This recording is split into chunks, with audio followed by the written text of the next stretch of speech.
Nakapanayam si Janine Gutierrez ngayong araw sa SM Mall of Asia para sa launching ng branded moisturizer.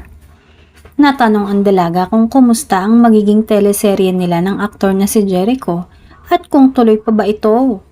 Sagot ng aktres ay oo, tuloy ang kanilang bagong serye ngayong taon pero wala pang detalye kung anong buwan ito maipapalabas. Ibinahagi ni Janine na iba ito kaysa sa Lavender Fields. Hindi siya nagbahagi ng kahit maliit na detalye tungkol sa seryeng yon. Sinabi lang niya na iba ito kaysa sa Lavender Fields kasi sa naon ng serye nila ay magkaaway na sila sa umpisa pa lang. Kaya siguro sa gagawin nilang serye ngayon ay in good terms sila. At ang mga makakasama niya doon ay hindi niya pa nakatrabaho kaya't super excited daw siya. Natanong din siya kung anong feeling niya na ang kanyang boyfriend na si Jericho ang napili para gumanap na Manuel Quezon sa bagong proyekto ng aktor. Super excited na daw siyang mapanood ang movie ng aktor at mahilig na daw talaga siya sa mga pelikula na tungkol sa kasaysayan ng bansa.